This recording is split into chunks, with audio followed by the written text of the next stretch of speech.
I hope you're all doing wonderful. Welcome back to yet another episode of my daily treasure briefings. Without waiting any further, let us begin our business. Chaired by Honorable Speaker Kemustam Tempela, the fourth day of the 17th Tibetan Parliament in Exile's 8th session, the general session convened at 9:30 as per schedule. The session began with continuation of deliberation over the undertaking of the Department of Education, Shiri Likhung, from the previous sitting. Honorable Sikyong Pembatsirla, on behalf of Shiri Kalya, who is unwell and could not attend the session, provided the requisite answers to the remaining questions raised by Chitu, followed by more deliberations on the department.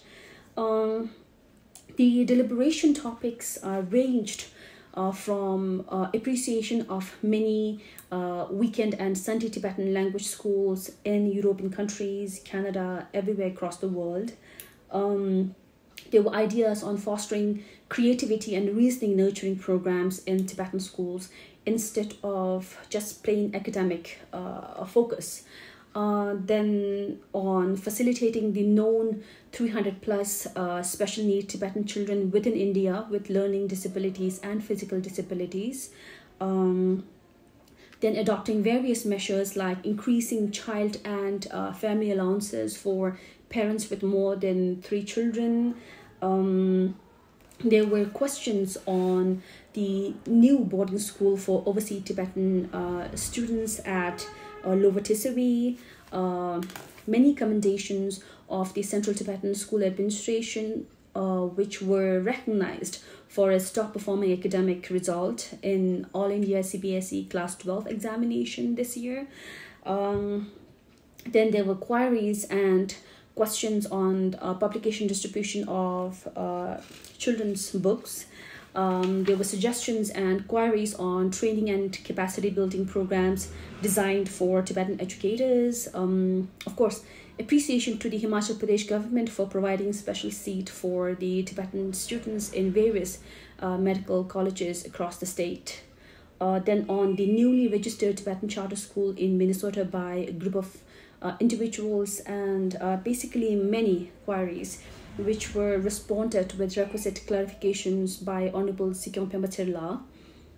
So the House adjourned at 12:30 p.m. until the announcement of Honorable Speakers. The afternoon session could not proceed due to a lack of quorum as announced in the Parliament by Honorable Speaker.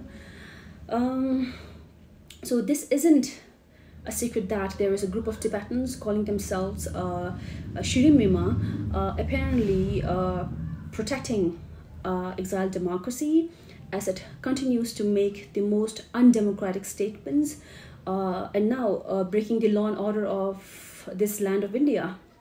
So the perpetrators have been, over the past few days, engaging in verbal abuses, slanders, attempting intimidations and harassment, behaving like complete mobs, about creating a ruckus in the CTA periphery beyond its designated protest ground.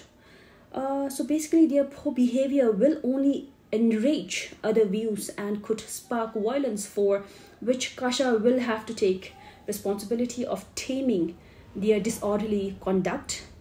So for now, the Department of Security under Kasha is of course unable to control them, and until Kasha is in such a position to create a safe space for dialogue in the Parliament, then I believe the Parliament could resume with the necessary quorum.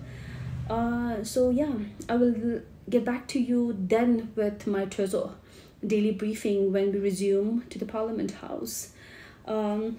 I wish I could have got back to you with more details, more information on deliberation that we could have had if not for the ruckus that was created outside the Tibetan Parliament.